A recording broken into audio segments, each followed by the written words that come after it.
Hello दोस्तों, स्वागत है आप सभी का। आज के इस वीडियो में जो एक प्रश्न था वो बेसिकली जॉब्स को लेकर रहता है और ख़ासकर गवर्नमेंट जॉब्स को लेकर बहुत सारे लोगों के मन में जिज्ञासाएं होती हैं। कॉम्पिटिशन्स को लेकर जब हम बात करते हैं दोस्तों, तो दो चार चीज़ें जो हैं वो बहुत ही महत्वपूर्ण रोल अदा करती हैं। जब कभी भी कोई जॉब आपको किसी कॉम्पिटिशन्स के तहत मिलेगी तो उसका अर्थ ये होगा कि आपको उस समय अपने ऐसे हाउस को चेक करना है जो कॉम्पिटिटिव गेन्स दिखाते हों। कॉम्पिटिटिव गेन्स दिखाने वाले जो हाउस हैं उसमें सबसे अहम आता है वो होता है आपका 6th हाउस, और अगर कोई सेकेंडरी रोल प्ले करता है तो वो हो जाता है 11th हाउस। कुछ हद तक जब सपोर्ट हैंड्स बनते हैं तो वो मिलता है हमें 3rd हाउस से। साहस, पराक्रम, रोग रिपू वाले भाव और लाभ वाले भाव, ये 3 चीज़ें ही हैं जो किसी को भी कॉम्पिटिशन्स में सक्सेस देती हैं। यानी कि आपका खुद का पराक्रम, दूसरा आपका खुद का दूसरों से आगे बढ़ के कॉम्पिटिशन में बने रहने की कैपेसिटी, तीसरा आपका लाभ जो आप बना सकोगे। अब इस कुंडली के अंदर जब हम चेक करने की कोशिश करते हैं कि प्रोफेशन के अंदर स्टेबिलिटी कब आएगी, तो जो प्रोफेशन के अंदर स्टेबिलिटी है, सबसे पहली कंडीशन में वही देखनी है कि व्यक्ति के जीवन में प्रोफेशनल स्टेबिलिटी कब कहाँ हो सकती है। तो उसके लिए सबसे पहली कंडीशन ये समझना है, आपके पास आपका जो लगन कुंडली है उसका 10th हाउस, और दूसरा आपका जो D10 का चार्ट है उसका 1st और साथ ही साथ 10th हाउस। ये 2 मेजर फैक्टर्स हैं जिनको कि सीधे सीधे चेक करना है। अब क्योंकि व्यक्ति कॉम्पिटिटिव एग्जाम्स के साथ जुड़ के जाना चाहता है, इसका अर्थ यह हुआ कि कहीं ना कहीं उसको सपोर्ट यहाँ पे या तो मंगल का मिल जाए नंबर 1, या फिर उनको सपोर्ट किसी तरीके से बुध का मिल जाए तो काम बनेगा, नहीं तो फिर शनि का सपोर्ट चाहिए। पहली कंडीशन। दशाओं अंतर दशाओं के अंदर अगर हम कोई कॉम्पिटिटिव एग्जाम्स निकालना चाहते हैं तो हमें इन ग्रहों की दशाओं की आवश्यकता होती है जो छठे भाव के स्वामी होते हैं। अगर छठे भाव का स्वामी कार्य ना करता हो और फिर भी कोई जॉब मिलती है, तब उस कंडीशन में उस जॉब्स के अंदर के लिए जो रोल होता है वो होता है आपके 2nd हाउस का। यानी कि इंटरव्यूज होते हैं और इंटरव्यू में सेलेक्ट होने वाली कंडीशन जब बनती है तो 7th हाउस काम करता है। अब समझिए यहाँ पे जो मेजर क्वेश्चन है वो ये कि कॉम्पिटिटिव एग्जाम्स दे दे के थक रहे हैं, परेशान हो रहे हैं, और फिर ये लगता है उनको कई बार कि सरकारी नौकरी होगी या नहीं होगी। आत्मा किसी नौकरी और उस चीज़ के लिए बनी है ऐसा कुछ नहीं होता। पहली बार, अगर आत्मा उस चीज़ के लिए बनी है तो वो उस कर्म को इतना स्ट्रांगली करेगी कि उसके बिना वो और किसी चीज़ में अपना ध्यान लगा नहीं सकती। तो जो वो कमेंट में आपने लिखा था कि मेरी आत्मा ही नौकरी को चाहती है सरकारी, ये अपने आप में थोड़ा सा गलत है। अगर वो वैसा है तो फिर आपका पूरा कंसंट्रेशन कहाँ जाएगा, आपके जॉब के ऊपर जाएगा। अब देखिए मेजर फैक्टर्स के ऊपर बात करता हूँ। इस समय इस कुंडली में या तो चंद्रमा से दशा देखें तो गुरु की चल रही है, और अगर दूसरे एंगल से देखें, लगन से देखें तो शुक्र की चल रही है। ठीक है। अब सबसे पहली कंडीशन, इस लगन कुंडली के अंदर अगर गुरु की दशा चल रही है तो गुरु पंचम भाव के स्वामी है जो कि पढ़ाई को, शिक्षा को तो दर्शाते हैं। 2nd हाउस के स्वामी हैं जो कि वेल्थ और सेविंग्स को दर्शाते हैं। लेकिन ये कंपटीशन के हाउस से देखें तो 6-8 के संबंध में या 2-12 के संबंध में हो रहे हैं, तो ये महादशा आपको पहले कंपटीशन के अंदर उतना स्ट्रॉन्ग सपोर्ट नहीं दे पा रही। Point number 1। दूसरी कंडीशन, आने वाला जो अभी समय अवधि है जिसके अंदर गुरु में अंतरदशा बन जाएगी शुक्र की। अब शुक्र की अहमियत को समझिए। आने वाला यानी कि जो सितंबर का समय यहाँ से शुरू हुआ, यहाँ से लेकर 2026 तक, अभी से 2024 से 26 तक का जो समय है, इसके अंदर गुरु की महादशा में शुक्र की अंतरदशा है। शुक्र की जो अंतरदशा है वो क्योंकि यहाँ पे 7th हाउस को कनेक्ट करेगी और 12th हाउस को कनेक्ट करेगी, तो एक पॉसिबिलिटी ऐसी है साहब कि जहाँ पे आप किसी तरीके के इंटरव्यू के अंदर जाएं और सेलेक्ट हो जाएं रेदर देन डायरेक्ट कंपटीशन पे उतरने की। पहली कंडीशन। अब मैं ये बात क्यों कह रहा हूँ इसको समझा दूं। इस कुंडली में जो ये 10th हाउस है इसके स्वामी बने हुए हैं सूर्यदेव, और उनकी मौजूदगी शनि के साथ, शनि के भाव में, उसी राशि में है। इसका मतलब है अथक संघर्ष, अथक प्रयास करने के बाद कहीं ना कहीं किसी जगह पे जाके एक पोजीशन पे आप बैठ पाएंगे। और यहाँ पे शनि का साथ कनेक्ट होना पहली कंडीशन दर्शाता है जीवन में किसी भी तरीके की स्टेबिलिटी, जो कि प्रोफेशन को लेकर हो या घर बार को लेकर हो, जिसे हम कहते हैं बसने की, वो पूरी पॉसिबिलिटी एज ऑफ 33 से 36 के बीच में बनेगी।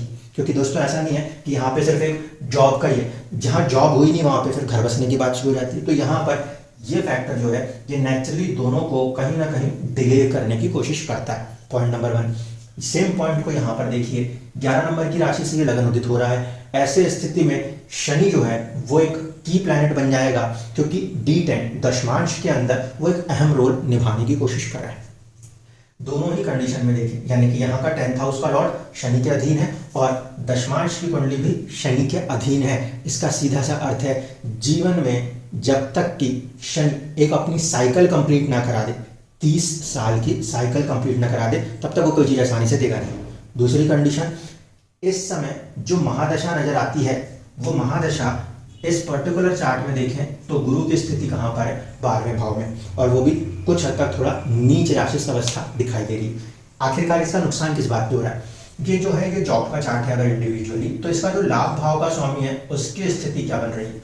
उसकी स्थिति कहीं ना कहीं एक प्रकार से उसे चुनौती दे रही है। मैं उसको वहां नीच नहीं कह सकता दोस्तों।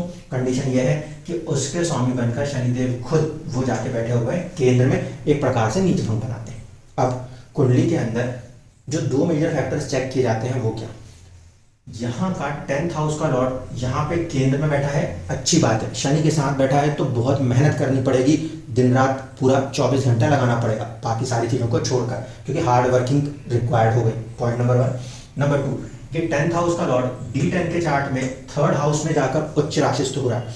3rd हाउस में सूर्य उच्च राशिस्थ होना अच्छी बात है, ठीक है, वहां पे वो प्रॉब्लम नहीं है। लेकिन जो इंपॉर्टेंट कंडीशन उसको ध्यान से समझिए, इस समय सूर्य की दशा नहीं चल रही।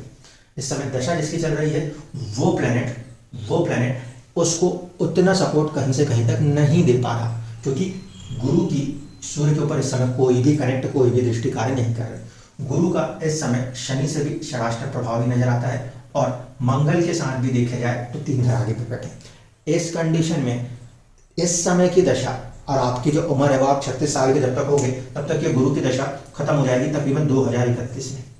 तो इतने समय तक ये दशा के प्रभाव से भी और ये प्रभाव से भी लगता है कि कहीं ना कहीं एक प्रकार से शुरुआत में संघर्ष रहेगा।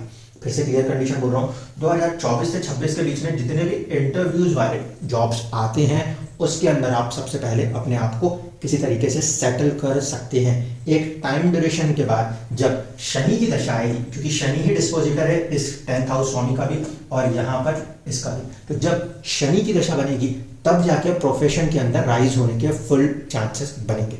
Point number 1। सेकंड पॉइंट देखिए, यहाँ पे 10th हाउस को भी देखा जाता है। यहाँ के 10th हाउस को देख रहे हैं तो वहाँ मंगल अपनी राशि में बैठा है। ऐसे लोग जमीन जायदाद के कामों के अंदर अच्छे जा सकते हैं, क्योंकि शनि और मंगल के कॉम्बिनेशन से तो या तो प्रॉपर्टी रिलेटेड कोई वर्क्स हो सकता है, उसके अंदर भी बहुत अच्छी कंडीशन है। सर्वेंट्स बनना, गवर्नमेंट सर्वेंट्स बनने के लिए बेसिकली शनि, सूर्य और मंगल को देखते हैं, तो वो कॉम्बिनेशन मौजूद है। लेकिन फिर से कंडीशन, शनि की राशि लगन में, शनि की दृष्टि लगन पे और साथ ही साथ मंगल की दृष्टि भी लगन के ऊपर। जॉब प्रोफाइल के अंदर जब हम बात कर रहे हैं हेल्थ ऑफ द जॉब की, तो शनि की दृष्टि यहाँ पे कुछ हद तक अपने भाव को बचा रही है, वहीं मंगल की दृष्टि उसके लिए संघर्ष करने की स्थिति दिखा रही है। बिल्कुल क्लियर करें। दूसरी कंडीशन, ये जो मंगल है वो 10th में होने की वजह से लाइफ के अंदर एज ऑफ 28 से लेकर 32 के बीच में कहीं ना कहीं आपको थोड़ा सा एक वैल्यू बनता हुआ दिखाई देगा। लेकिन कंडीशन क्या बन रही है, देखिए, सर्विस को हम लेते हैं किससे, 6th हाउस से। उसके स्वामी होकर मंगल का यहाँ पे नीच राशि प्रभाव में बैठना, ये कहीं ना कहीं कंपटीशन वाले साइड को थोड़ा सा वीक कर रहा है। क्यों? क्योंकि किस्मत के अंदर संघर्ष का स्वामी बैठा हुआ है, तो आपको काफी ज्यादा कॉम्पिटिटिव होना पड़ेगा।